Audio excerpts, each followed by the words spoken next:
યુપીએસસીના વિદ્યાર્થીઓ, તમારે ભાલણની કાદંબરી એક ટેક્સ્ટ તરીકે આવે છે.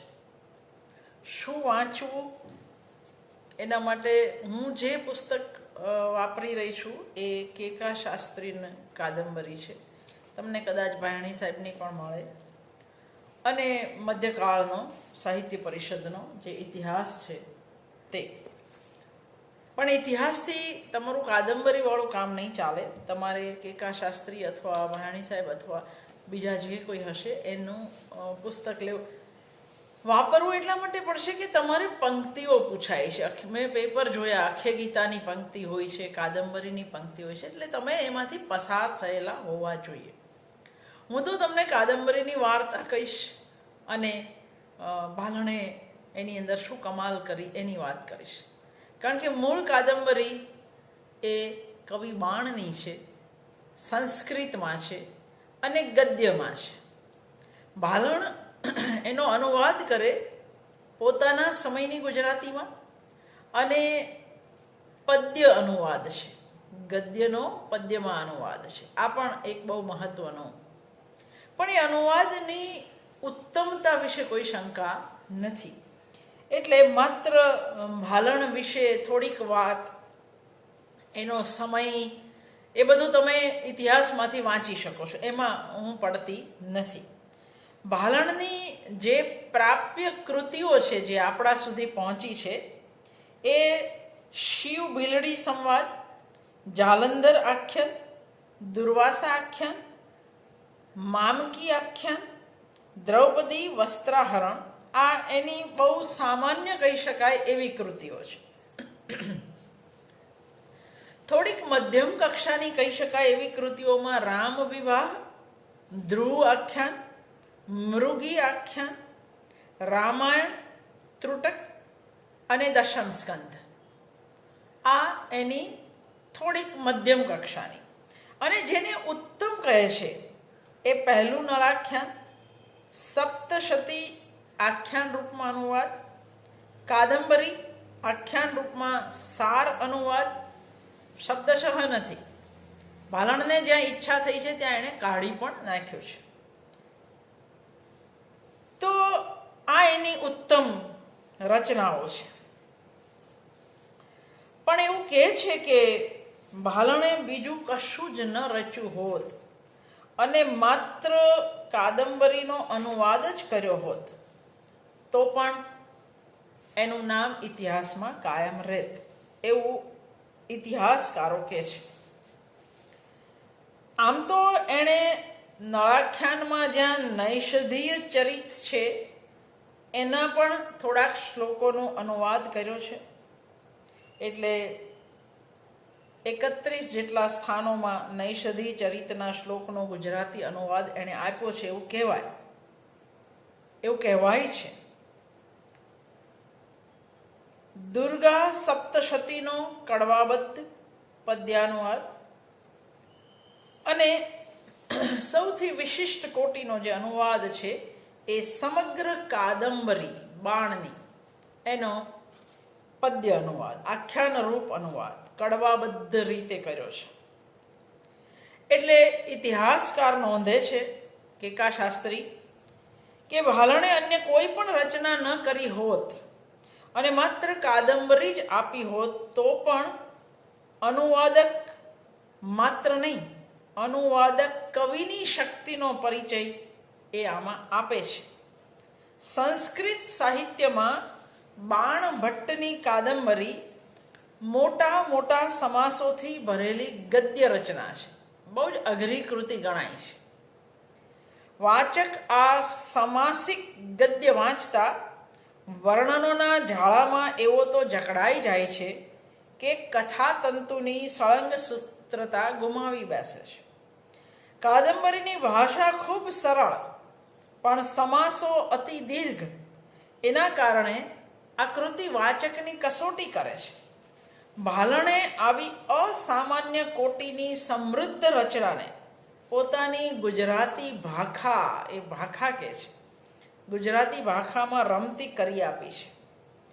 આ સારાનુવાદ એ દૃષ્ટિએ છે કે પ્રસંગ નિરૂપણમાં સંખ્યાબંધ વિશેષણ અને લાંબા વર્ણનોમાંથી કથાતંતુની સળંગ સૂત્રતા બરોબર જળવાઈ રહે એ રીતે ભાલણ ઘણું બધું છોડી દે છે. એ છોડીને સંતોષ ન લેતા સંખ્યાબંધ સ્થળોએ પ્રસંગ અનુરૂપ સ્વતંત્ર ઉમેરણ પણ કરે છે. આ એની આગવી સિદ્ધિ છે, જે સપ્તશતી અને ભાગવત દશમકદના અનુવાદમાં જોવા મળી નહોતી.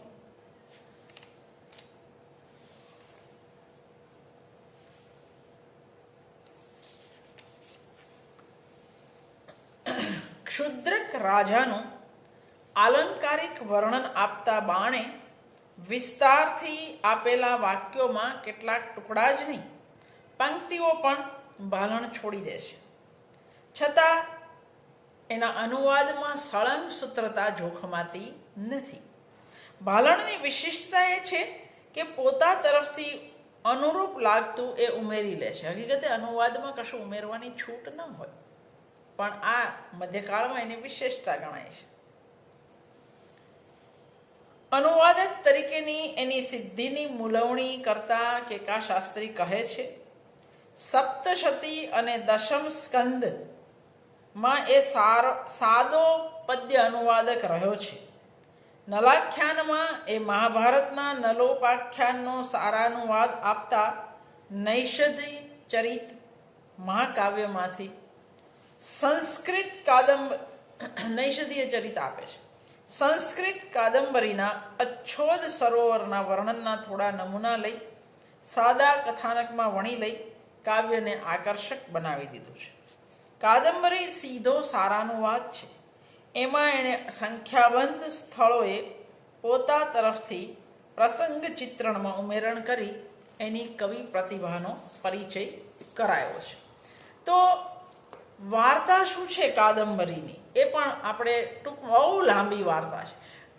કથામાંથી કથા, એમાંથી કથા, એક પાત્ર પોતાની કથા માંડે એટલે પાછું એની અંદરથી એક બીજી કથાનો શરૂઆત થાય. એટલે મૂળ કથા કઈ હતી એ તમે ભૂલી જાઓ એટલી હદે કથામાં કથા છે. એને બાણને મહાકવિ કહેવામાં આવે છે સંસ્કૃતમાં.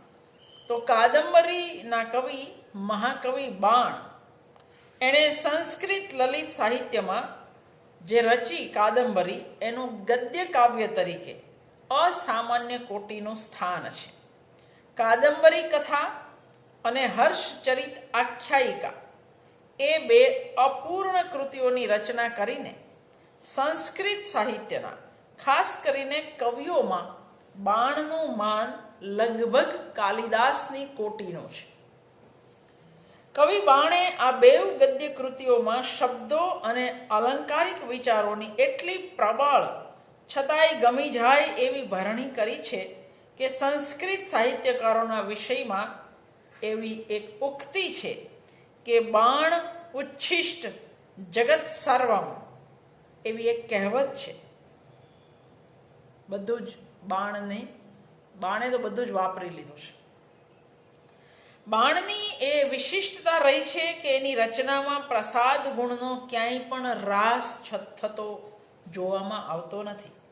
સંસ્કૃત સાહિત્યનો ઠીક ઠીક પરિચય ધરાવતા વાચકને બાણની સમાસ નિબીડ ભાષા સમજવામાં બહુ તકલીફ પડતી નથી. એ બાણની વિશેષતા છે. જ્યારે પણ એ પ્રસંગને માર્મિકતા આપવા માંગે છે ત્યારે નાના નાના વાક્યોમાં ભાષાને એ નાચતી કૂદતી કરી શક્યા છે. બાકીના પ્રસંગે સમાસ નિબીડ ગાઢ વાક્યવલીઓ ચાલી આવે છે. ભવભૂતિ માટે જે કહેવાય છે, વાણીની પાછળ અર્થ દોડતો આવે છે, એ બાણના વિષયમાં પણ યથાર્થ છે.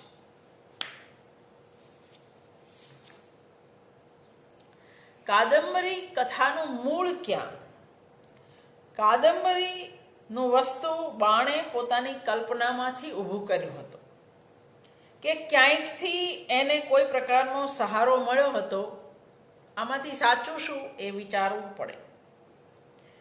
પાંડુરંગ વામન કાણે એ ધ્યાન દોર્યું હતું કે આ કથા વસ્તુમાં મૂળ લુપ્ત થયેલી ગુણાઢ્યની બૃહદ કથામાં છે. આ કથા વસ્તુના મૂળ લુપ્ત થયેલી ગુણાઢ્યની બૃહદ કથામાં છે. બૃહદ કથા પરથી સંસ્કૃત ભાષામાં ક્ષેમેન્દ્રની બૃહદ કથા મંજરી અને સોમદેવનું કથા સરિત સાગર તૈયાર થયેલ છે. તેમાં સુમાનસ અને સુમનસની વાર્તાના પ્રસંગોની સાથે ક્રમ વગેરેમાં કાદંબરીના પ્રસંગોનું ઘણું મળતાપણું છે.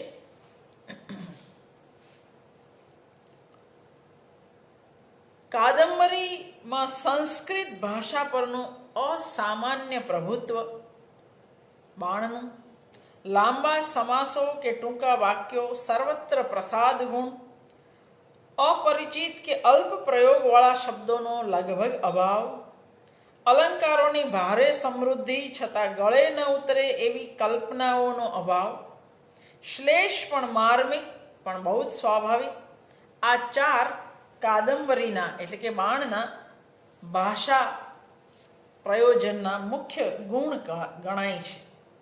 આલેખન કળાનો વિચાર કરતા ઉડીને આંખે વળગે એ એનું પાત્રાલેખન છે. કથાના આરંભે રાજા ક્ષુદ્રક, ચાંડાલ કન્યા અને એ કન્યા સાથેનો ચાંડાલ સેવક પણ એમના નૈસર્ગિક સ્વરૂપમાં રજૂ થાય છે. ચાંડાલ કન્યા દક્ષિણ પ્રદેશના કોઈ અધિરાજની કન્યા હોય એવા ગૌરવથી રજૂ થાય છે. ચાંડાલ સેવકને પણ એવો મોભો છે. બાણનો વૈત્રવતીને કાંઠે વિદિશા નગરીનો કહેલો રાજા ક્ષુદ્રક ગંભીર અને ઉદ્દાત પાત્ર છે. એનું રાજાને યોગ્ય આલેખન સ્વાભાવિક અને સારા રાજવીનો આદર્શ રજૂ કરનારું છે. એના અમાત્ય કુમારપાલમાં આપણને મુત્સદી રાજપુરુષની ઝાંખી થયા વગર રહેતી નથી. પક્ષીને પણ શાપથી વાણી હોઈ શકે એ સમાધાનમાં એ સ્પષ્ટ છે. તો કથાના ગૌણ આંતરભાગમાં શરૂ થતા ઋષિકુમાર હારિત અને મુનિ જાબાલના પાત્ર પણ ભારતીય આશ્રમ સંસ્કૃતિનો આદર્શ રજૂ કરે છે. અનુકંપા અને કરુણાનું સુભગ ચિત્ર આ શિષ્ય અને ગુરુમાં આપણને જોવા મળે છે. બાણની કથાનો સાર કહેવાને બદલે હું તમને ભાલણની કથાનો સાર જ કહીશ. પણ બાણના જેમ ગુણ જોયા એમ થોડાક દોષ પણ જોઈ લઈએ. બાણની કળામાં ક્વચિત દોષ જે દેખાય છે એ ઢગલાબંધ શ્લેષ કેટલીક વાર વાચકને માથું ખજવાળતા કરી દે છે. એક વાતમાંથી બીજી વાત, બીજી વાતમાંથી ત્રીજી વાત, ત્રીજી વાતમાંથી ચોથી વાત, આ જાતની એની ગૂંથણી વાચકની પાસે બહુ સભાનતા માંગી લે છે. મૂળ સંસ્કૃતમાં મહાશ્વેતા અને ચંડી મંદિરના વર્ણન જેવા પ્રસંગોમાં બાણે બહુ જ લંબાણ કર્યું છે. આવા પ્રસંગોમાં વાચકના ધૈર્યની કસોટી થઈ શકે. ચંદ્રોદય, પ્રાતઃકાળ, સાંયકાળ જેવા પ્રસંગોના વર્ણનમાં એમ લાગે છે કે કવિને કથાની બહુ પડી નથી, પણ એ વર્ણનો પાછળ ઘેલા છે. તો ભાલણે આવા બધા જ પ્રસંગોએ લાઘવ એટલે કે ટૂંકમાં કહી અને સાચવી લીધું છે. પણ બાણના દોષ એના ગુણની સામે ઢંકાઈ જાય એવા છે. હકીકતે એણે કુદરતને કેવી આત્મસાત કરી છે એ તમને જોવા મળે. બાણે કાદંબરીમાં રસોની જમાવટ, અલંકારોની સમૃદ્ધિ, કલ્પના શક્તિ, વર્ણન શક્તિ, ભાષાનો વિલાસ વગેરે દૃષ્ટિએ જે સિદ્ધિ સાધેલી છે એનું સંક્ષેપકાર ભાલણે કઈ રીતે અનુકરણ કર્યું, ક્યાં સંક્ષેપ કર્યો, એનો વાચકોને કથાનો આસ્વાદ લેવામાં વધારે સરળતા રહે એ રીતે એણે આખો અનુવાદ કર્યો. તો પહેલા આપણે કથા સાંભળી લઈએ, પછી એના વિશે વાત કરીએ. કથા બહુ જ લાંબી છે. સંક્ષેપમાં કહીશ તો પણ એ લાંબી જ લાગવાની છે. વેત્રવતી નદીને કાંઠે આવેલી વિદિશા નામની નગરીમાં શુદ્રક નામનો એક રાજા રાજ્ય કરતો હતો. એક દિવસ એ કચેરી માંડીને બેઠો હતો. ત્યાં દક્ષિણ દેશમાંથી એક ચાંડાલ કન્યા પોતાની સાથેના એક ચાંડાલ પુરુષના હાથમાં પોપટના પાંજરા સાથે સભામાં આવી. સાથે આવેલા ચાંડાલ સેવકે જણાવ્યું કે હે રાજા, તમે જગતમાં રત્નરૂપ છો અને આ પોપટ પક્ષીઓમાં રત્નરૂપ છે. એમ સમજી અમારા રાજવીએ આ પોપટ તમને ભેટ આપવા માટે અમને મોકલ્યા છે. રાજાએ એ વૈશંપાયન નામના પોપટનો સ્વીકાર કર્યો. ત્યારે પોપટે પોતાનો જમણો પગ ઊંચો કરી જય જય શબ્દ બોલી રાજાને નમસ્કાર કર્યા અને પ્રશસ્તિની આર્યા કહી. આ સાંભળી રાજાને આશ્ચર્ય થયું. એણે પોતાના અમાત્યોને આ વિશે પ્રશ્ન કરતા કુમારપાળ નામના વૃદ્ધ અમાત્યે એવું કહ્યું, એમાં કશું આશ્ચર્ય નથી. પૂર્વના શાપને લઈ અને આવું બની શકે. કોઈ શાપ હોય તો એ બોલી શકે. રાજાને પોપટની પૂર્વકથા સાંભળવાનું કુતૂહલ થયું. એટલે એણે પેલી ચાંડાલ કન્યાને ઉતારે સ્વસ્થ થવાનો અને પોપટને અંતઃપુરમાં મોકલી તૃપ્ત થયા પછી આવવાનો હુકમ કર્યો. પોતે મધ્યાહન કાર્ય પતાવ્યું. પછી પોપટને દરબારમાં તેડાવીને પૂછ્યું, તમારા જન્મથી માંડીને અમને હકીકત કહી સંભળાવો. તમને વેદનું જ્ઞાન, બીજા શાસ્ત્રોનું જ્ઞાન કેવી રીતે થયું અને ચાંડાલોના હાથમાં તમે કેવી રીતે પડ્યા? પોપટે કહ્યું, મારી કથા બહુ લાંબી છે. જો જિજ્ઞાસા હોય તો શાંતિથી ધીરજથી સાંભળો. અને હવે પોપટની કથા શરૂ થાય છે. પોપટે જણાવ્યું કે દંડકારણ્યમાં આવેલા અગસ્ત્ય ઋષિના આશ્રમની નજીક પંપા નામના સરોવરને પશ્ચિમ કાંઠે શેમળાનું એક વિશાળ ઝાડ આવેલું છે. એના પર બખોલોમાં માળા કરી અનેક પોપટ પક્ષીઓ રહેતા હતા. મારા માતા પિતા પણ એવા જ એક માળામાં રહેતા હતા.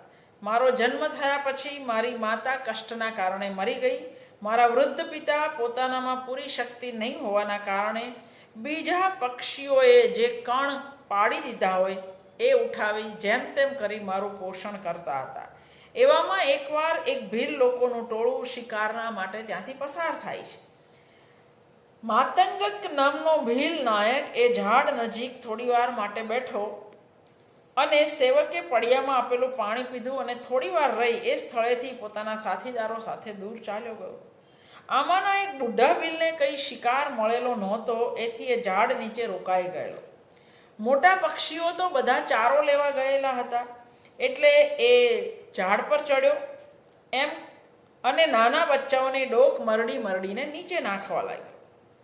એમ કરતાં કરતાં એ મારા પિતા જ્યાં ભયથી ધ્રુજતા બેઠા હતા ત્યાં આવ્યો અને એણે મારા પિતાની ડોક મરડી નીચે નાખી દીધા. મારી હજુ પાંખ પૂરી આવી નહોતી એટલે ભયથી મારા પિતાના પગ વચ્ચે લપાઈ ગયો હતો. એટલે પિતાના શબ સાથે જમીન પર પાંદડાના ઢગલા પર હું આવી પડ્યો. મારો પ્રાણ બચાવવા પિતાના બધા ઉપકારો ભૂલી જઈ નજીકમાં તમાલના એક ઝાડ નીચે હું લપાઈ ગયો. થોડીવારમાં ત્યાંથી પેલો ભીલ ચાલતો થયો. ભય અને માનસિક ત્રાસથી મને ભારે તરસ લાગી. એથી અડવડિયા ખાતો હું પાણીના આરા તરફ જવાનું કરવા લાગ્યો. એવામાં નજીકના આશ્રમમાં રહેતા ઋષિ જાબાલીનો શિષ્ય હારિત બીજા ઋષિકુમારો સાથે સ્નાન કરવાને ત્યાં આવ્યો. એની નજરે હું ચડ્યો. અનુકંપાથી એણે મને ઉપાડી લીધો. એ મને પાણીના આરે લઈ ગયો. મારા મોઢામાં પાણીના ટીપા રેડ્યા. એ સ્નાન પતાવી મને એના પિતાના આશ્રમમાં લઈ ગયો અને ઋષિ જાબાલી પાસે રજૂ કર્યો. ઋષિએ મારા તરફ નજર કરી અને કહ્યું કે પોતાના પૂર્વજન્મના પાપને કારણે આની આવી દશા થઈ છે. આ સાંભળી સૌને કુતૂહલ થયું. સૌએ મારી કથની સાંભળવાની ઈચ્છા બતાવી. ઋષિએ સાંજના કામ પતાવ્યા પછી સ્વસ્થ થઈ રાતે કથા કહેવાનું કહ્યું. 4 ઘડી રાત્રિ થઈ ત્યારે સૌ આશ્રમવાસીઓ ઋષિ જાબાલી પાસે એકઠા થયા અને ઋષિએ વાત શરૂ કરી. જો રાજા શુદ્રકને પોપટ વાર્તા કહી રહ્યો છે. હવે ઋષિ શુદ્રક ઋષિ જાબાલી પોતાના શિષ્યોને પોપટની વાર્તા કહી રહ્યા છે. એ વાર્તા શું છે? પૂર્વે ઉજ્જૈની નામની નગરીમાં તારાપીડ નામનો એક ધાર્મિક રાજા રાજ્ય કરતો હતો. રાજકાજનો બોજો પોતાના બ્રાહ્મણ અમાત્ય શુકનાસને સોંપી એ આનંદ પ્રમોદ માણતો હતો. એ બધી વાતે સુખી હતો, પણ એને એક જ વાતનું દુઃખ હતું કે એને પુત્ર નહોતો. એ સમજુ હતો એટલે બહુ ભાર ન રાખતો, પણ એની પટરાણી વિલાસવતીને એનું બહુ દુઃખ હતું. સિપ્રા નદીના કાંઠે આવેલા ભગવાન મહાકાલના દર્શને 14ને દિવસે ગઈ ત્યાં પુરાણી કથા કહેતો હતો. એણે મહાભારતની કથામાંનો શ્લોક સાંભળ્યો કે દીકરો હોય એ પૂ નામના નરકમાંથી પિતૃઓનો ઉદ્ધાર કરે છે. પુત્ર સંતાન નથી, તેથી પિતૃઓ નરકમાં પડ્યા રહે છે. રાજમહેલમાં આવી સર્વ શૃંગારનો ત્યાગ કરી ભારે દુઃખમાં વિલાસવતી ડૂબી ગઈ. દાસીએ રાજાને ખબર આપી. રાજા એની પાસે આવ્યા. એણે એને દિલાસો આપ્યો, તને જે દુઃખ છે એ મને પણ છે જ, પરંતુ મનુષ્ય પોતાના પૂર્વજન્મના કર્મો ભોગવતો હોય છે, એટલે દુઃખ કરવાનો કે શોકમાં સબળવાનો કોઈ અર્થ નથી. આપણે એમાંથી ઉગરવા માટે ધર્મ, કર્મ, વ્રત, ઉપવાસ વગેરેમાં સમય ગાળવો જોઈએ. રાણી એ પ્રમાણે ધાર્મિક કાર્યોમાં પ્રવૃત્ત થઈ. એકવાર રાજાને પાછલી રાત્રે સપનું આવ્યું. એમાં એણે વિલાસવતી રાણીને રાજમહેલની અટારીમાં સૂતી હતી ત્યાં પૂર્ણચંદ્રને રાણીના મુખમાં પ્રવેશ કરતો જોયો. એ દિવસે શુકનાસને પણ એવું જ સ્વપ્ન આવ્યું અને પોતાની પત્ની મનોરમાના ખોળામાં કોઈ શ્વેત વસ્ત્રધારી પુરુષને એણે 1000 પાંખડીવાળું કમળ મૂકતા જોયો. રાજાએ સવારે ઉઠી શુકનાસને બોલાવ્યો અને સ્વપ્નનું રહસ્ય જાણવા કહ્યું. શુકનાસે કહ્યું કે પરોઢીએ આવેલા સ્વપ્ન સાચા પડે છે અને જરૂર આપને ત્યાં પુત્ર જન્મ થશે. એક વૃદ્ધ દાસી એ જ સમયે આવી અને વધામણી આપે છે કે રાણીને ગર્ભ રહ્યો છે. રાજા વિલાસવતી પાસે જઈ આનંદ પ્રગટ કરે છે. પૂરા દિવસે રાણી વિલાસવતી અને પ્રધાન પત્ની મનોરમા એક એક પુત્રને જન્મ આપે છે. રાજાએ ચંદ્રના સ્વપ્નને ધ્યાનમાં લઈ કુમારનું નામ ચંદ્રાપીડ પાડ્યું. પ્રધાન પુત્રનું નામ વૈશંપાયન રાખવામાં આવ્યું. બંને કુમારો ધીમે ધીમે મોટા થવા લાગ્યા. ભણવાનો સમય થતાં સિપ્રા નદીના કાંઠા પર એક મોટી વિદ્યાશાળા તૈયાર કરવામાં આવી અને આચાર્યને હસ્તક બીજા અનેક રાજકુમારોની સાથે આ બંને કુમાર પણ અભ્યાસ કરવા લાગ્યા. માતા પિતા અવારનવાર ત્યાં જઈ બાળકોનો અભ્યાસ જોઈ આવે છે. ચંદ્રાપીડે થોડા સમયમાં બધી વિદ્યા કલાઓ પર પ્રભુત્વ મેળવ્યું.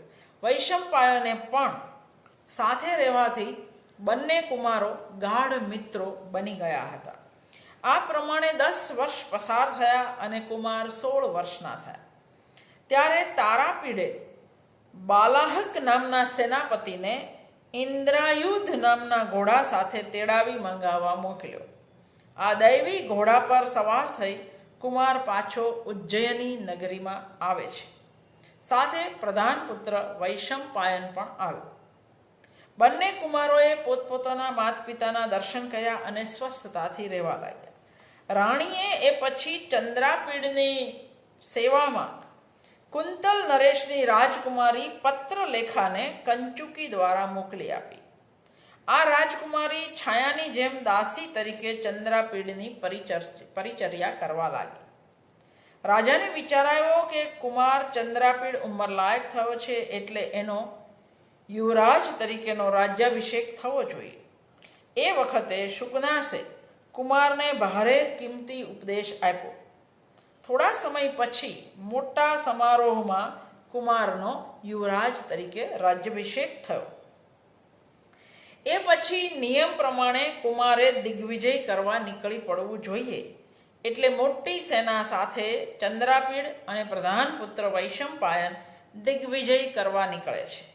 પૂર્વ દિશાથી શરૂ કરી 3 વર્ષમાં 4 દિશાઓનો વિજય કરી છેલ્લે કૈલાસ નજીક કિરાતોના સુવર્ણપુર પર વિજય મેળવ્યો. કુમાર ત્યાં મોટી છાવણી નાખીને પડ્યો હતો. એક દિવસ ઇન્દ્રાયુધ એનો જે ઘોડાનું નામ છે એના પર સવાર થઈ એ શિકારે નીકળ્યો. ત્યાં એક કિન્નર યુગલ એના જોવામાં આવ્યો. પકડવા એ એની પાછળ પડ્યો. એમ કરતાં એ પોતાના સૈનિકોથી વિખૂટો પડ્યો. નજીક પહોંચ્યો તો પેલું યુગલ પર્વત પર ચડી ગયું. બાજી હાથથી ગઈ એ જાણી એ નિરાશ થઈ પાછો વળ્યો. પોતે એકલો પડી ગયો હતો, થાકી ગયો હતો, તરસ પણ ખૂબ લાગી હતી. એ પાણીની તપાસમાં નીકળ્યો. થોડે આગળ ગયો ત્યાં એણે અચ્છોદ નામનું સરોવર જોયું. ઘોડાને સ્વસ્થ કરી પાણી પાઈ પગે સોનાની સાંકળનું ડામણ બાંધી ચારો નીર્યો અને પોતે પાણીમાં સ્નાન વિધિ પતાવી કાંઠે શીલા પર આરામ માટે બેઠો. ત્યાં એના ઘોડાને એના કાન ઊભા કરતા જોયો અને પોતાના સાંભળવામાં પણ સુંદર સંગીત આવ્યું. ચંદ્રાપીડ ઇન્દ્રાયુધ પર સવાર થઈ ઉત્તર દિશા તરફ આગળ વધ્યો. ત્યાં ચતુર્મુખ મહાદેવના એક મંદિરમાં એક સ્વરૂપવતી સ્ત્રીને એણે વીણા ઉપર ગાન કરતી જોઈ. કુમાર ઘોડા પરથી ઉતરી મંદિરમાં ગયો. ગાન બંધ થતાં એ સ્ત્રીએ ચંદ્રાપીડનો સત્કાર કર્યો. કુમારે એને પૂછ્યું, અહીં આવા નિર્જન સ્થળમાં સ્ત્રી એકલી અને એમાં પણ મહાદેવની સ્તુતિમાં મગ્ન કેવી રીતે? કુમારે જાણવા માટે બહુ દબાણ કર્યું. ત્યારે એ સ્ત્રી રોઈ પડી.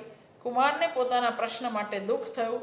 પોતાની ગુફામાં એ સ્ત્રીએ કુમારનો સત્કાર કર્યો અને એ પોતાની કથા કહેવા લાગી.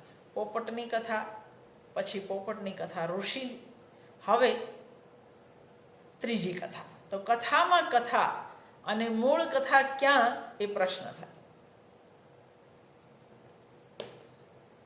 હવે આ સ્ત્રી કથા કરે છે. સ્વર્ગમાં અપ્સરાઓના 14 કુળ પ્રગટ થયા હતા. એમાંથી દક્ષની પુત્રીથી ગાંધર્વોના જે 2 કુળ ઉત્પન્ન થયા, એમાં મુનિને ચિત્રસેન વગેરે 15 કુમારો થયા. આમાંના ચિત્રરથ નામના ગાંધર્વને ઇન્દ્રે માન આપી ગાંધર્વોનું મુખીપણું આપ્યું. ભારત વર્ષના ઉત્તર ભાગમાં કિમ પુરુષ નામના પહાડની પાસે હેમકૂટ પર્વત છે. એમાં એણે ગાંધર્વોનું નિવાસસ્થાન કર્યું. ત્યાં ચૈત્રરથ નામનું એક વન પણ એણે વિખ્યાત કર્યું. એણે અચ્છોદ નામનું સરોવર ખોદાયું અને આ ચતુર્મુખ નામના શિવનું દેવાલય પણ તૈયાર કરાયું. અરિષ્ટાને 6 પુત્રો થયા. એમાંના હંસને ચિત્રરથે બીજા ગાંધર્વ કુલના મુખી તરીકે મૂક્યો. હવે ચંદ્રના કિરણોમાંથી જે કુલ પ્રગટ્યું હતું તેમાં ગૌરી નામની એક પુત્રી થઈ. તે હંસને પરણાવવામાં આવી. એ બેઉની પુત્રી એટલે હું મહાશ્વેતા. હું મોટી થતી ચાલી. એકવાર મારી સખી તરલિકાને લઈ હું અચ્છોદ સરોવરમાં સ્નાન કરવા નીકળી. ત્યાં માર્ગમાં કોઈ લોકોત્તર ફૂલની સૌરભ મહેકતી હોય અને હું નજીક જઈને જોઉં તો એક જુવાન ઋષિકુમાર કાન પરની કુસુમ મંજરીથી શોભતો નજરે પડ્યો. એના દર્શન થતાં જ મારા હૃદયમાં એના માટે પ્રેમની લાગણી ફૂટી નીકળી. એના તરફના પૂજ્ય ભાવે એના પગમાં પડી. ત્યારે મને જોઈ એને પણ પ્રેમની લાગણી થઈ. મેં એના સાથીદાર કપિંજલને આ ઋષિકુમાર વિશે જાણવાની ઈચ્છા બતાવી અને આ કુસુમ મંજરી એના કાન પર છે તે ક્યાંથી મળી એવો પ્રશ્ન કર્યો. કપિંજલે ઉત્તરમાં કહ્યું એક ઓર કથા. શ્વેતકેતુ નામના ઋષિ મંદાકિની નદીમાં સ્નાન કરતા હતા. ત્યારે સાક્ષાત લક્ષ્મીએ એના સંગની ઈચ્છા કરી અને ઋષિની દૃષ્ટિ માત્રથી લક્ષ્મીએ ગર્ભ ધારણ કર્યો. એ પુંડરીક કમલસ્થલીમાં કુમારનો જન્મ થયો એટલે એનું નામ પુંડરીક પાડવામાં આવ્યું. નંદનવનની લક્ષ્મી જાતે જ મહાદેવજીના દર્શન કરવા જતી હતી. ત્યારે પુંડરીકને આ પારિજાત વૃક્ષની કુસુમ મંજરી એણે ભેટ આપી, જે મારા આગ્રહથી એ કાન પર ધારણ કરી રહ્યો છે. આ વાત કરતા હતા તે દરમિયાન પુંડરીકે એ કુસુમ મંજરી મારા કાન પર મૂકી. આ પેલી છોકરીની વાર્તા છે. મારા ગાલનો સ્પર્શ થતાં એનું હૃદય ખળભળી ઉઠ્યું અને એની માળા જમીન પર પડી ગયાનું એને ભાન ન રહ્યું. મેં માળા તરત ઉપાડી લીધી અને મારા ગળામાં નાખી. એ વખતે મારા હૃદયને તેમજ એને પણ અપાર આનંદ થયો. ત્યાં તો મારી માતા તરફથી તેડું આવ્યું અને મારી ઈચ્છા ન હોવા છતાં મારે વિખૂટા પડવું પડ્યું. એ વખતે કપિંજલે પ્રેરણા કરવાથી પુંડરીકે એની માળા પાછી માંગી. મેં મારી મુક્ત માળા આપી, જેનો એની નજર મારા ચહેરા પર હોવાના કારણે એને ખ્યાલ જ ન રહ્યો. ઘેર જઈ હું મારા મહેલની અટારીમાં જઈને બેઠી. મારી સખી તરલિકા ત્યાં આવી અને કહ્યું, પુંડરીક મારી વાંસે આવ્યો અને એણે આ ચિઠ્ઠી આપી. એની પ્રેમ પત્રિકા મેં વાંચી. સાંજે પુંડરીકનો મિત્ર કપિંજલ મારી પાસે આવ્યો અને પેલી માળા એણે માંગી અને પુંડરીકની વિરહ દશાનો મને ખ્યાલ આપ્યો. એણે કહ્યું કે મેં એને બહુ જ શિખામણ આપી, પણ એ ધ્યાનમાં લેતો નથી અને સરોવરના એક ખૂણે વિરહ પીડા ભોગવી રહ્યો છે. વિરહ વ્યથાને દૂર કરવાનો કોઈ પણ ઉપાય કામ ન લાગ્યો, ત્યારે હું તમારી પાસે આવ્યો છું, એવું કપિંજલ કહે છે. પરંતુ એ જ ક્ષણે મારી માતા મારી તબિયત જોવા આવી. કપિંજલ નિરાશ થઈ ઝડપથી ચાલ્યો ગયો. પુંડરીકના વિરહની મારી પીડાની માત્રા વધતી જતી હતી, એટલે કે વિરહ મારા પક્ષે પણ હતો. હું પુંડરીકના દર્શન કરવા નીકળી પડી. હું એના સ્થાન નજીક પહોંચી. ત્યાં તો કોઈના ભારે કલ્પાંતનો સ્વર મને કાને પડ્યો. નજીકમાં ગઈ તો પુંડરીક શબ થઈને પડ્યો હતો અને કપિંજલ ભારે કલ્પાંત કરતો હતો. આ પ્રમાણે ચંદ્રાપીડને મહાશ્વેતા કહી રહી હતી, ત્યારે પુંડરીકની ભારે યાદ આવતા એ બેભાન થઈ ગઈ. ચંદ્રાપીડે એને ટેકો આપ્યો અને પોતાના ખેસના છેડાથી મહાશ્વેતાને હવા નાખવા લાગ્યો. મહાશ્વેતા જ્યારે ભાનમાં આવી ત્યારે ચંદ્રાપીડે વાત આગળ ન ચલાવતા અટકાવવા કહ્યું અને પોતે આ વાત પૂછીને ઠીક નથી કર્યું એવું જણાયું, દિલગીરી વ્યક્ત કરી. પરંતુ મહાશ્વેતા અટકી નહીં, એણે વાત આગળ ચલાવી. મેં ત્યારે દેહ ત્યાગ કરવાનો નિશ્ચય કર્યો અને તરલિકાને ચિતા તૈયાર કરવા કહ્યું. આ શબ્દો કહું છું તે જ સમયે ચંદ્રમંડળમાંથી ઉતરી આવતા એક દિવ્ય પુરુષના દર્શન થયા. એ પુરુષે પુંડરીકનું શબ ઉઠાવી લીધું અને મને કહ્યું, તારે દેહ ત્યાગ કરવાનો નથી, તને પુંડરીકની પ્રાપ્તિ થશે. એમ કહી એ આકાશમાં ચાલ્યો ગયો. મિત્રને પાછો વાળવા કપિંજલ એની પાછળ ગયો.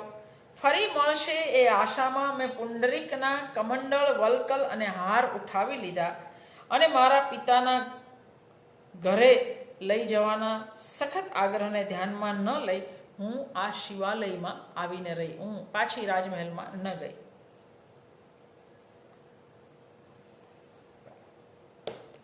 આટલું કહી ઓઢણીનો છેડો મોઢાને આડો કરી મહાશ્વેતા વિલાપ કરવા લાગી. ચંદ્રપીડે એને ખૂબ દિલાસો આપ્યો અને પ્રાણ ત્યાગ ન કરવાની જૂના અનેક ઉદાહરણો આપી શિખામણ આપી. પણ ચંદ્રાપીડે પૂછ્યું, તમારી સખી તરલિકા ક્યાં ગઈ?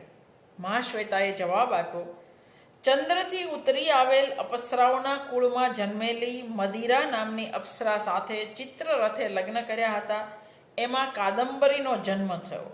મારે અને એને ગાઢ સખીપણું હોવાને કારણે મા બાપે હઠ છોડી દેવાનું ભારે દબાણ કર્યું, છતાં એ પ્રતિજ્ઞા કરીને બેઠી છે કે મહાશ્વેતાનું કાર્ય સિદ્ધ ન થાય ત્યાં સુધી પોતે કોઈ સાથે લગ્ન ગ્રંથિથી નહીં જોડાય. આજે સવારે ચિત્રરથ અને મદિરા દેવી તરફથી કહેણ આવતા તરલિકાને મેં એટલા માટે કાદંબરીને ત્યાં મોકલી છે કે કાદંબરી હઠ છોડી દઈ મા બાપના કહ્યા પ્રમાણે કરે. કાદંબરીનો તો આટલે દૂર જતા કથા આટલે પહોંચે ત્યારે છેક પ્રવેશ થાય. બીજા દિવસે કાદંબરીના કેયુરક નામના સેવકની સાથે તરલિકા આવી પહોંચી અને મહાશ્વેતાને જણાવ્યું, કાદંબરી પોતાના નિશ્ચયમાં અડગ છે. મહાશ્વેતાએ કેયુરકને પાછો વળાયો અને કહ્યું, કહેજો મહાશ્વેતા પોતે આવી રહી છે. મહાશ્વેતાની વિનંતીથી ચંદ્રાપીડ પણ હેમકૂટ તરફ જવાને તૈયાર થયો. હેમકૂટ પહોંચી એ બેઉ જણ કાદંબરીના નિવાસ સ્થાન ગયા. ત્યાં ચંદ્રાપીડ અને કાદંબરી એકબીજાને પ્રત્યક્ષ થતા બંને વચ્ચે પ્રેમનું આકર્ષણ થયું.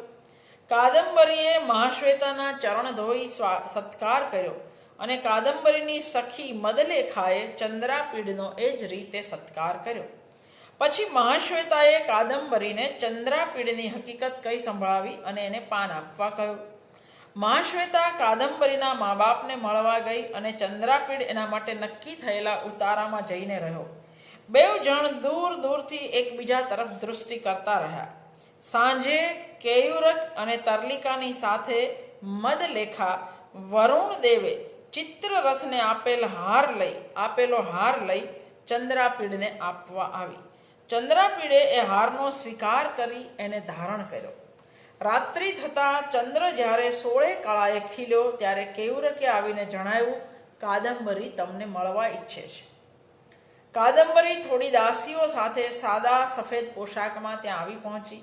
કાદંબરીએ પૂછેલી પોતા વિશેની બધી હકીકત ચંદ્રાપીડે કહી સંભળાવી અને પછી કાદંબરી પોતાને ત્યાં ચાલી આવી.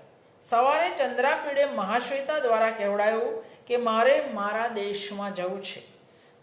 કાદંબરીએ એને અનુજ્ઞા આપી અને પોતાના ગાંધર્વો સાથે એને રવાના કર્યો. પાછો ફર્યો ત્યારે અચ્છોદ સરોવરના કાંઠે આવેલા મહાશ્વેતાના આશ્રમ નજીક એણે પોતાની શોધમાં નીકળેલા પોતાના સૈનિકોને જોયા, જેઓ ઇન્દ્રાયુધના ડાબલાના નિશાન જોતા જોતા એ સ્થળ સુધી આવી પહોંચ્યા હતા. છાવણીમાં પહોંચી આખી રાત ચંદ્રાપીડે અજંપામાં ગાળી. સવારે કેયુરકને આવતો જોયો ત્યારે એને જરાક નિરાશ થઈ. કેયુરકે મહાશ્વેતાનો સંદેશો આપ્યો કે કાદંબરીની તબિયત અસ્વસ્થ છે. એ જાણી છાવણીનો હવાલો વૈશંપાયનને સોંપી થોડા અંગરક્ષકોને સાથે લઈ ચંદ્રાપીડ ઇન્દ્રાયુધ પર સવાર થઈ પત્રલેખાને સાથે બેસાડી હેમકૂટ તરફ ગયો. ત્યાં આવ્યો ત્યારે માલુમ પડ્યું સરોવરના કાંઠા પર આવેલા મહેલમાં કામજ્વરને શાંત કરવાને માટે કાદંબરી નિવાસ કરી રહી છે. કેયુરકે કાદંબરીને પત્રલેખાનો પરિચય કરાયો. ચંદ્રાપીડે કાદંબરીના હૃદયની આ વખતે ચકાસણી કરવાનો પ્રયત્ન કર્યો. કાદંબરીએ એનો કોઈ જવાબ ન આપ્યો, પરંતુ મદલેખાએ ચંદ્રાપીડના પ્રકારે ચંદ્રાપીડને જવાબ આપ્યો. એ પછી મહાશ્વેતા સાથેની વાતચીત બાદ કાદંબરીની વિનંતીથી પત્રલેખાને કાદંબરી પાસે મૂકી ચંદ્રાપીડ પોતાની છાવણી તરફ પાછો વળ્યો. છાવણીમાં પહોંચ્યો ત્યારે તારાપીડ તરફથી 2 પત્રો લઈ દૂત ચંદ્રાપીડ પાસે આવ્યો. એવા જ 2 પત્ર શુકનાસ તરફથી વૈશંપાયન પર પણ આવ્યા. એ પત્રોમાં ઉજ્જૈની જલ્દી પાછા ફરવાનો આદેશ હતો, એટલે છાવણી ઉપાડી લઈ કૂચ કરવાનો હુકમ કર્યો. પરંતુ સેનાપતિ બલાહકના પુત્ર મેઘનાદને પત્રલેખા આવવાની રાહ જોવાની અને પત્રલેખા સાથે આવનાર કેયુરને પોતાનો કાદંબરીને આપવાનો સંદેશો સોંપી આવવાની આજ્ઞા કરતો ગયો. સેનાનો હવાલો વૈશંપાયનને આપી અને સેનાને ધીમે ધીમે ઉજ્જૈની તરફ આવવાનું ફરમાવી ચંદ્રાપીડ ત્વરાથી રાજધાનીમાં પહોંચે છે.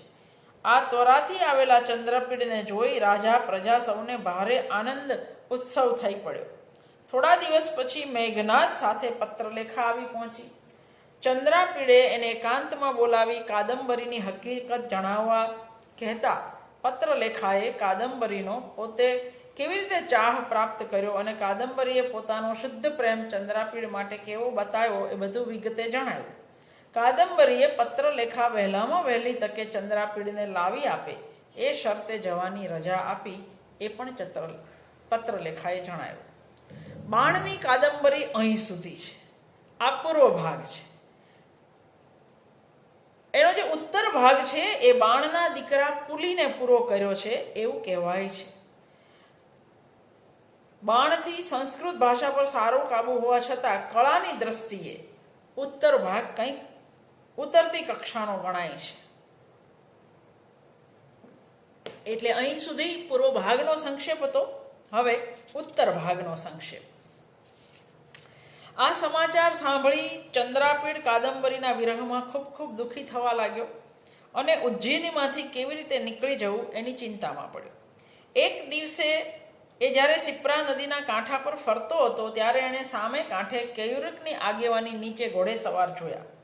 એ આવી પહોંચતા જ ચંદ્રાપીડ પત્રલેખા અને કેયુરકને એકાંતમાં લઈ જઈ કાદંબરીનો શું સંદેશો લાવ્યા છો એ પૂછવા લાગ્યો. કેયુરકે કાદંબરીની કરુણાજનક સ્થિતિનો એવી સબળ રીતે ખ્યાલ આપ્યો કે સાંભળી કુમાર બેભાન થઈ ગયો. ભાનમાં આવતા વહેલામાં વહેલી તકે કાદંબરી પાસે જઈ પહોંચવાનો એણે નિશ્ચય કર્યો. સવારમાં એણે સાંભળ્યું કે પોતાની સેના છેક દશપુર સુધી આવી પહોંચી છે, એટલે વૈશંપાયનની સાથે મસલત કરવાનું એણે વિચાર્યું. એણે પત્રલેખા તથા કેયુરકને મહાશ્વેતાના આશ્રમ સુધી પહોંચાડી આવવાનું મેઘનાદને જણાવ્યું. જેથી એ બેઉ કાદંબરીને દિલાસો આપે કે ચંદ્રાપીડ આવી રહ્યો છે.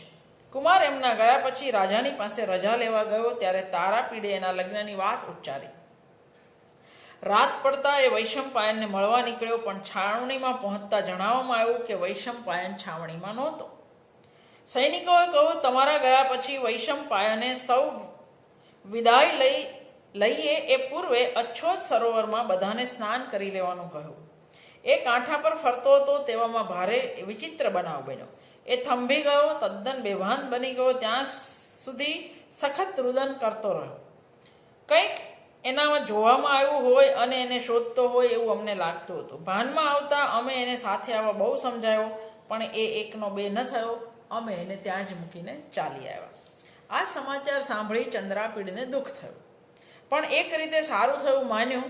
આ રીતે વૈશંપાયનની તપાસ કરવાના બહાને પોતે તારાપીડની સંમતિ મેળવી શકશે.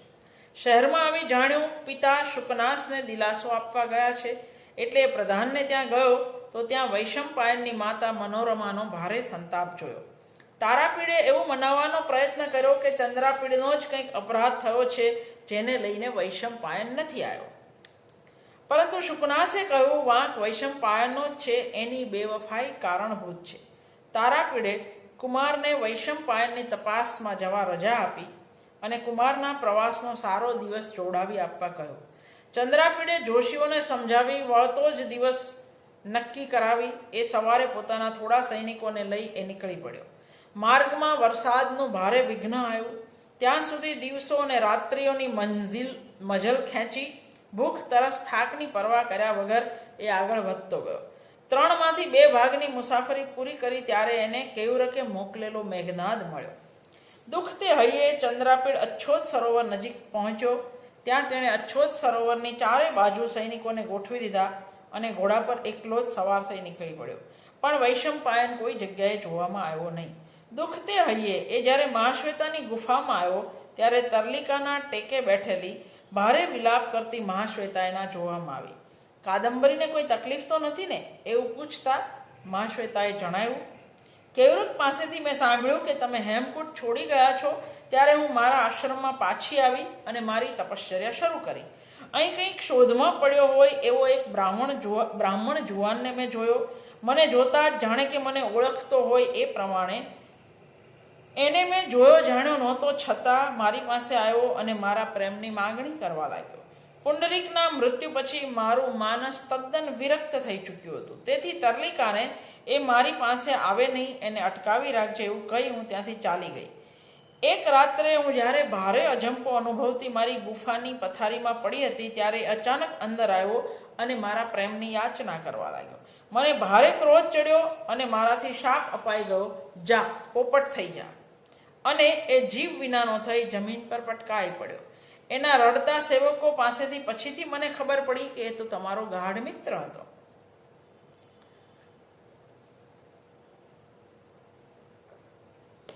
આ સમાચાર સાંભળતા ચંદ્રાપીડ ભાંગી પડ્યો અને પ્રાણ વિનાનો થઈ જમીન પર પટકાઈ પડ્યો. મહાશ્વેતા, તરલિકા અને ચંદ્રાપીડના સેવકો આ જોઈ કલ્પાંત કરવા લાગ્યા. એ દરમિયાન કાદંબરી પત્રલેખાના હાથના ટેકે કેયુરક અને મદલેખા સાથે ત્યાં આવી પહોંચી.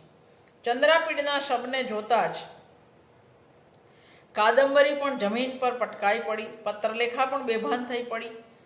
ભાનમાં આવતા જ કાદંબરીએ મદલેખાને ચિતા તૈયાર કરવા કહ્યું. પોતાના વહાલા ફૂલો અને પક્ષીઓ વગેરેને સાચવવાની ભલામણ કરી એ મહાશ્વેતાને ભેટી અને કહ્યું, તને તો તારા પ્રિયતમને મળવાની આશા છે. તું વિરહનું ભારે દુઃખ સહન કરતી ટકી છે. મારે તો એ શક્ય રહ્યો નહીં. છેલ્લી વિદાય, એમ કહી ચંદ્રાપીડના ચરણ ખોળામાં લઈ એ ચિતા પર ચડી બેઠી.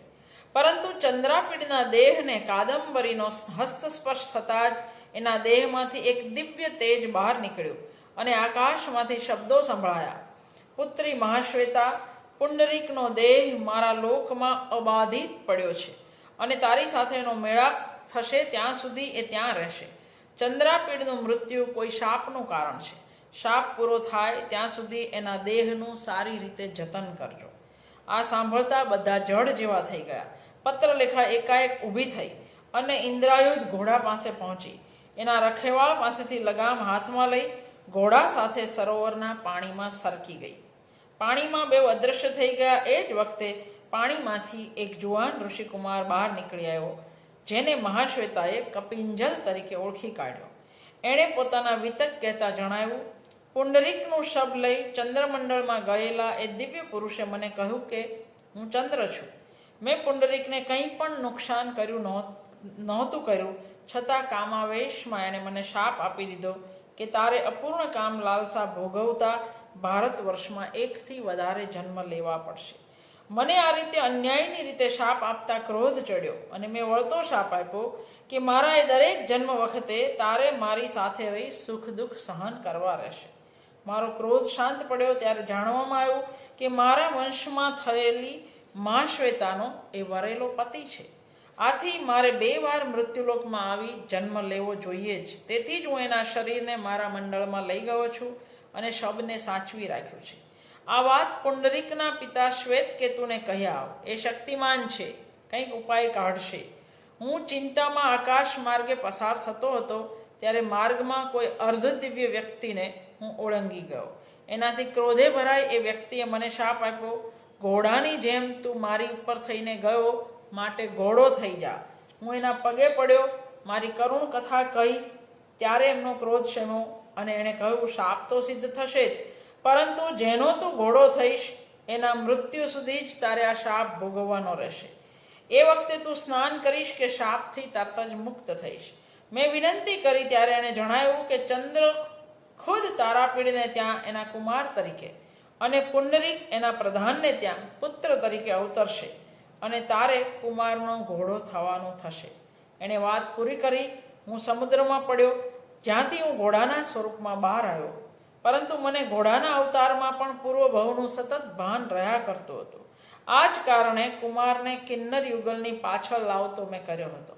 અરે મહાશ્વેતા, તે જેને શાપ આપ્યો તે વૈશંપાયન ખુદ પુંડરીક પોતે હતો. આ શબ્દો સાંભળતા મહાશ્વેતા બેભાન થઈ જમીન પર પટકાઈ પડી.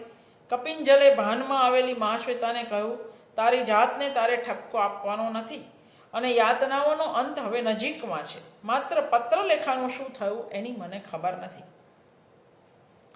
વૈશંપાયન યાને પુંડરીક અત્યારે કયા જન્મમાંથી પસાર થઈ રહ્યો છે એ જાણવા માટે કપિંજલ આકાશમાં ગયા. કાદંબરી અને મહાશ્વેતા આશામાં દિવસો પસાર કરી રહી છે. ચંદ્રાપીડના શરીરમાં કંઈ પણ વિકૃતિ થતી માલુમ પડતી ન હોવાથી વિશ્વાસ આવતા કાદંબરીએ પોતાના મા બાપને એની જાણ કરવા મદલેખાને મોકલી. મેઘનાદે જણાવ્યું કે ઉજ્જૈનીથી સંદેશો આવ્યો છે અને રાજા રાણી ચંદ્રાપીડના દેહના દર્શન કરવા આવે છે. દૂતો સાથે કાદંબરીએ ત્વરિક નામના સેવકને મોકલ્યો, જેથી રાજા રાણીને ખબર પડે. રાણી વિલાસવતી પુત્રના પાછા ફરવાની આશાએ માતૃકાઓના મંદિરમાં ગઈ હતી.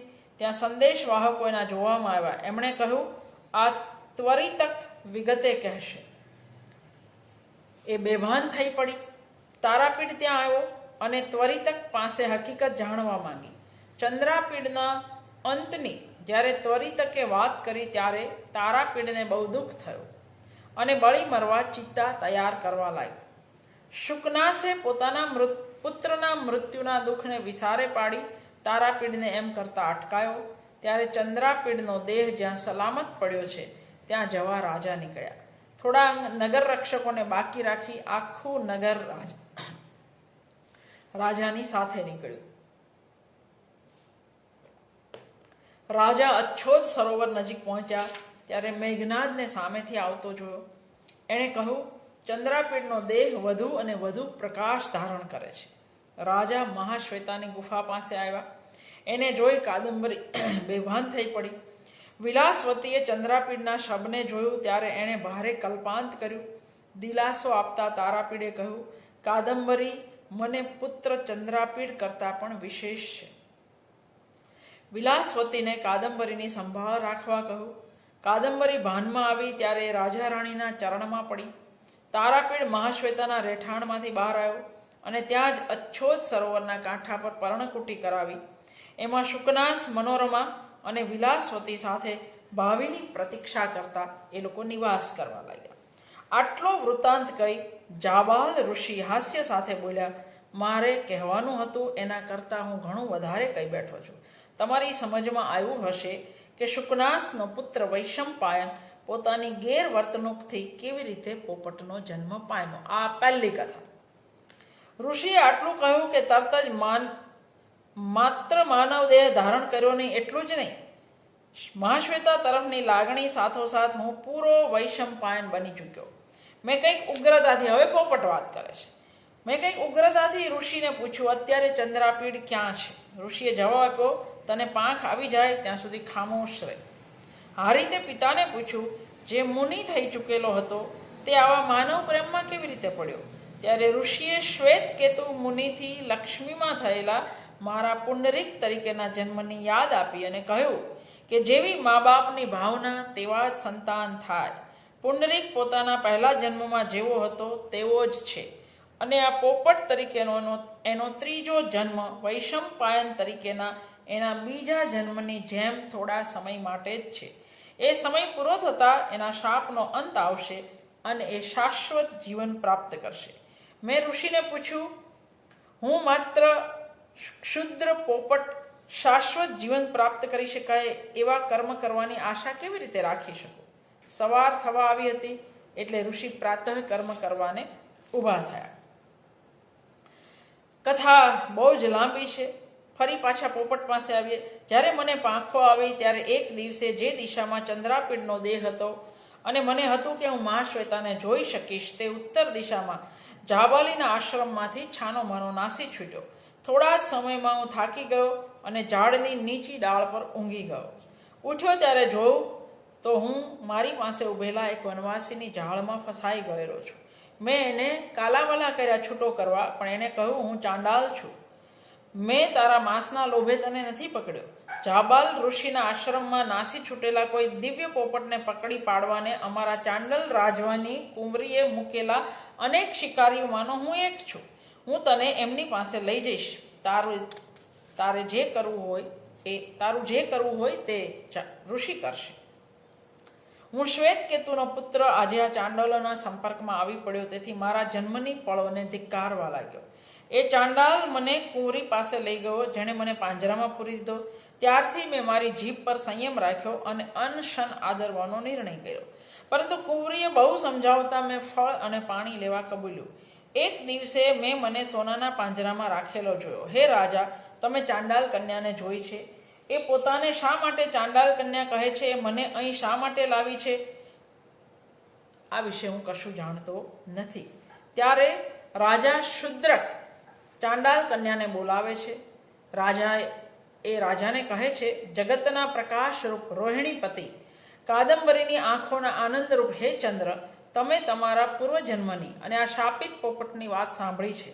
મુનિ શ્વેત કેતુની આજ્ઞાથી એ શાપિતની માતા હું લક્ષ્મી છું.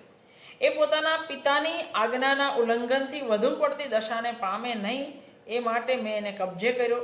લોકોના સંપર્કથી દૂર રહેવાનું બને એટલે મેં ચાંડલ કન્યાનું રૂપ ધારણ કર્યું. હવે સમય આવી ગયો છે, તમને બંનેને મેં એકઠા કરી આપ્યા. આ દુન્યવી દેહોનો ત્યાગ કરો, તેવા જ જન્મ, દુઃખ અને મૃત્યુની ઉપાધિ છોડી દો અને સાથે રહી સુખિયા થાવ. આટલું કહી એ આકાશમાં ઉડી ગઈ. આ શબ્દો સાંભળતા રાજા શુદ્રકનું હૃદય કાદંબરીની નિરાશાજનક લગ્નથી ઉભરાઈ ગયું. આમ પુંડરીકનો શાપ પૂરો થયો અને ચંદ્રમાએ પણ નિષ્ફળ પ્રેમમાં 2 જીવન પસાર કર્યા. શુદ્રકનો દુન્યવી દેહનો અંત આવ્યો. અહીં પોપટ વૈશંપાયન અને શુદ્રકનો પ્રસંગ પૂરો થયો. હવે છેલ્લો કથાનો ભાગ. એક દિવસ જ્યારે વસંત ઋતુએ કાદંબરીની વિરહ વ્યથાને ખૂબ વધારી આપી, ત્યારે એ ચંદ્રાપીડના કંઠની આસપાસ હાથથી બાજી પડી. એના હાથનો સ્પર્શ થતાં શબમાં ચેતન આવ્યું અને ચંદ્રાપીડ કાદંબરીને ભેટી પડ્યો. ચંદ્રાપીડે કહ્યું, તારા હાથના સ્પર્શે મને જીવનદાન આપ્યું છે. શાપ આજે પૂરો થાય છે. શુદ્રક તરીકે મેં દેહ ધારણ કર્યો હતો, એનો મેં ત્યાગ કર્યો છે અને હવે ચંદ્રાપીડના દેહે હું સદા આનંદ માણીશ. આ દેહે તને આનંદિત કરી છે. આ જગત તેમજ ચંદ્રમંડળ એ બેઉ તારા માટે ખુલ્લા છે. હું એકલો જ શાપથી મુક્ત થયો નથી. આટલું એ કહે છે ત્યાં તો પુંડરીક પણ આકાશમાંથી આવી પહોંચ્યો. એ જ પરિધાનમાં કે જે પહેરી મહાશ્વેતા પ્રતિ પ્રેમ બતાવતા બતાવતા એ મૃત્યુ પામ્યો હતો. એને જોતા જ કાદંબરી મહાશ્વેતા તરફ સારા સમાચાર આપવા દોડી ગઈ. કેયુરક, ચિત્રરથ અને હંસાને અભિનંદન આપવા ગયો અને મદલેખા તારાપીડ તરફ એ જ માટે ગઈ. તારાપીડે રાણી સાથે આવી પોતાના પુત્ર દરજ્જે તેમજ રાત્રિના પતિ દરજ્જે ચંદ્રાપીડનો સત્કાર કર્યો. એ જ સમયે કપિંજલ શ્વેતકેતુનો સંદેશ લઈ આવી પહોંચ્યા. મુનિએ શુકનાસના લાભમાં પુંડરીક ઉપરના પિતા તરીકેનો અધિકાર જતો કર્યો છે. સવારે કાદંબરી અને મહાશ્વેતાના મા બાપ પણ આવી પહોંચ્યા અને પૂરા ભભકા સાથે કાદંબરી અને ચંદ્રાપીડના લગ્ન ઉજવવા માટે સૌએ આશ્રમનો ત્યાગ કર્યો. એક દિવસે પત્રલેખાનું શું થયું હશે એ કાદંબરીએ જાણવા પ્રયત્ન કર્યો તો જણાયું કે એ તો સાક્ષાત રોહિણી હતી. જ્યારે પતિ ચંદ્ર પહેલીવાર ભૂમિ પર ઉતરી આવ્યો ત્યારે એ એની પાછળ આવી હતી, પણ ક્ષુદ્રક તરીકેના અવતાર સમયે સાથે આવવાને એને મનાઈ કરવામાં આવી હતી. કાદંબરી સાથે ચંદ્રાપીડના લગ્ન ધામધૂમથી પતી ગયા પછી ચંદ્રાપીડ ઉજ્જૈની આવવા નીકળ્યો. એણે પુંડરીકને રાજ્ય અધિકાર સોંપ્યો. પોતાની પાછળ સર્વસ્વનો ત્યાગ કરી બેઠેલા પિતા તારાપીડ અને માતા વિલાસવતીની સેવામાં સમય પસાર કરતો કેટલોક સમય ઉજ્જૈનીમાં આવીને રહે છે, તો કેટલોક સમય એ હેમકૂટ પર પસાર કરે છે, તો કેટલોક સમય એ ચંદ્રમંડળમાં જઈને રહે છે. એ સમયથી ચંદ્ર અને કાદંબરી, કાદંબરી અને મહાશ્વેતા, મહાશ્વેતા અને પુંડરીક, પુંડરીક અને ચંદ્ર કદી વિખૂટા પડ્યા નહીં અને સદા સુખનો અનુભવ કરતા એ પરમ આનંદ પામ્યા. આ વાર્તા છે, અતિશય લાંબી છે, અનેક પાત્રો છે, કથામાં કથા છે. કેટલા પાત્રો તમે યાદ રાખશો, કોની સાથેનો સંબંધ તમે યાદ રાખશો, એ તમારો પ્રશ્ન છે. હું હવે છેલ્લે તમને ભાલણે આ કાદંબરીમાં શું કર્યું એની વાત કરીશ. ભાલણે જે કોઈ બીજા અનુવાદો કર્યા છે એની પાછળનો શુદ્ધ હેતુ ધાર્મિક હતો. સંસ્કૃત નહીં સમજી શકતા લોકો ગુજરાતીમાં સમજી શકે એ. પણ કાદંબરીના અનુવાદ પાછળ એવો કોઈ ધાર્મિક હેતુ તો છે નહીં. અહીં માત્ર રસિક જનોને આનંદ આપવાનો જ એનો હેતુ હતો એવું પૂર્વ ભાગના આરંભથી અને અંતથી સ્પષ્ટ છે. એ કહે છે, મુગધ રસિક સાંભળવા ઈચ્છી પણી પ્રીછી નવી જાય, તેની પ્રીછવા કારણે કીધો ભાલણી ભાખા બંધ. સંસ્કૃત ભાષા સમજતા નથી છતાંય જે રસિક છે, જે સહૃદયો છે અને સાંભળવાનો જેમને મોહ છે તેવાઓને માટે ભાલણે કાદંબરીને આખ્યાન રૂપમાં કડવાબદ્ધ કરીને મૂકી છે. અહીં લક્ષ્યમાં રાખવા જેવું એ છે કે આખ્યાનકારોએ અને ખુદ ભાલણે પણ પૌરાણિક ઉપાખ્યાનોના વસ્તુ લઈ આખ્યાનો કડવાબદ્ધ કરી આપ્યા. એવું કાદંબરી કોઈ પૌરાણિક ઉપાખ્યાન નથી. અને આમ જુઓ તો ભાલણે બાણને ભોજરાજાના દરબારમાં હોવાનું અહીં આરંભમાં કહ્યું છે અને પૂર્વ ભાગના અંતે પણ એણે ભોજરાજ ઘરી પંડિત બાણ એવું કહ્યું છે. એ દંતકથાને કારણે. બાકી આપણે જાણીએ છીએ કે બાણ, કવિ બાણ એ સમ્રાટ હર્ષવર્ધનનો સમકાલીન કવિ છે. કાદંબરીમાં સૌથી વધારે વખણાયું હોય તો એ ભાલણની પ્રતિનિર્માણ શક્તિ. જેવી કૃતિ બાણની હતી એવી ઉત્તમતા ભાલણ પણ પ્રતિનિર્માણ કરી શક્યો.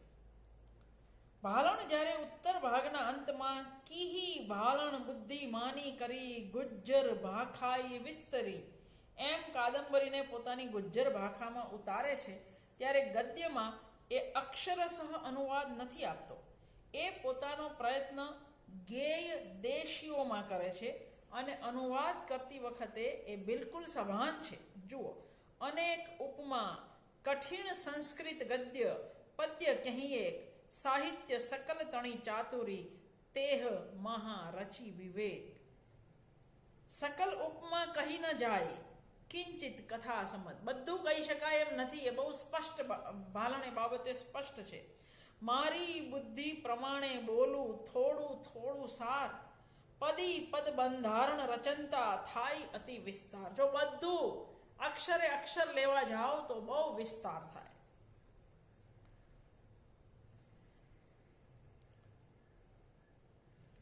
મૂળની ખૂબી લાવવાનો એણે સમર્થ પ્રયત્ન કર્યો છે.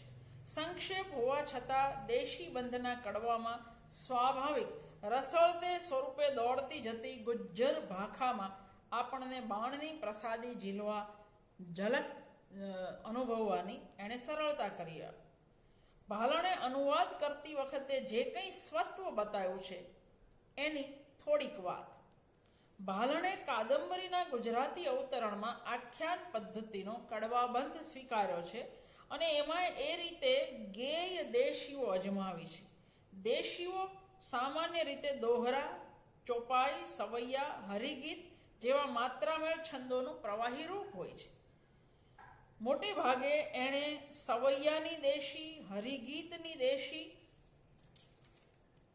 ચોપાઈની દેશી, દોહરાની દેશી એ એણે પ્રયોજી છે. રસ દૃષ્ટિએ અહીં આગળ વિપ્રલંભ શૃંગાર, ભયાનક રસ, અદ્ભુત રસ, કરુણ રસ, હાસ્ય રસ છે. ભાલણના અલંકારો. ભાલણે ગુજરાતીમાં ઉતારતી વેળા જેટલું પોતે કંઈ લીધું છે એમાં બાણની ખૂબીઓને જાળવી રાખવાનો સભાન પ્રયત્ન કર્યો છે. શબ્દાલંકારોની દ્રષ્ટિએ વિચારતા બાણના પદ લાલિત્યને ગુજરાતી ભાષામાં ઉતારવું લગભગ અશક્ય. ગુજરાતી ભાષાને ભાલણના જમાનામાં જે સ્વાભાવિક હતું, કારણ કે હજુ ગુજરાતી ભાષા પણ એના પહેલા તબક્કામાં હતી, ત્યારે અંત્યાનુપ્રાસ કે પ્રાસ લાવવાનું એ સ્વાભાવિક હતું. ભાલણ પોતાના બીજા આખ્યાનોમાં આમાં કેટલુંક વૈવિધ્ય સાધ્યું છે, પરંતુ કાદંબરીના અનુવાદમાં એવી વિવિધતા જોવા મળતી નથી. માત્ર હરિગીતની દેશી પ્રયોજતી વખતે એ આંતરયતિના પ્રાસ મેળવવાનો પ્રયત્ન કરે છે. અહીં જે અલંકારો છે એ ઉપમા, ઉત્પ્રેક્ષા, રૂપક, વ્યતિરેક, ભ્રાંતિમાન, દૃષ્ટાંત, અર્થાંતરન્યાસ, પરિસંખ્યા, સહોક્તિ, પર્યોક્તિ, સ્વભાવોક્તિ, આ બધા જ અલંકારો, અપ્રસ્તુત પ્રશંસા એ અહીંયા છે. તમે કેકા શાસ્ત્રીની કાદંબરી વાંચશો તો દરેક અલંકારનું, દરેક દેશીઓની દ્રષ્ટાંત સાથે એમણે વાત કરી છે. તમે એ વાત તમારી જાતે જોઈ શકશો. એના વ્યાકરણ વિશે પણ એટલી જ વાત વિગતે એમણે કરી છે. એ બધામાં જઈએ તો આપણે 4-5 દિવસ માત્ર કાદંબરીની જ વાત કરવી પડે. ભાલણને પ્રસંગ બહેલાવવા પોતા તરફથી વિગતો ઉમેરી આપવાનો શોખ છે અને એ ઘણી બધી જગ્યાએ એણે ઉમેરો કર્યો છે એવું પણ આપણે જોઈ શકીએ છીએ. ભાલણે ક્યાં ક્યાં શા ફેરફાર કર્યા એ પણ કેકા શાસ્ત્રીએ કયા કડવામાં કયો ફેરફાર કર્યો છે એ નોંધ્યું છે. અને હવે ઉપસંહાર. ભાલણે બાણના પૂર્વ ભાગ અને બાણના પુત્ર પુલિનના ઉત્તર ભાગને પોતાના સમયની ગુજર ભાષામાં ઉતારવાનો સુભગ પ્રયાસ કર્યો છે. એનું સંસ્કૃત ભાષાનું જ્ઞાન એટલું તો ઊંચી કોટીનું હશે કે આપણે કંઈ શંકા કરી શકીએ એમ નથી. એટલો બધો સરસ અનુવાદ એણે આપ્યો.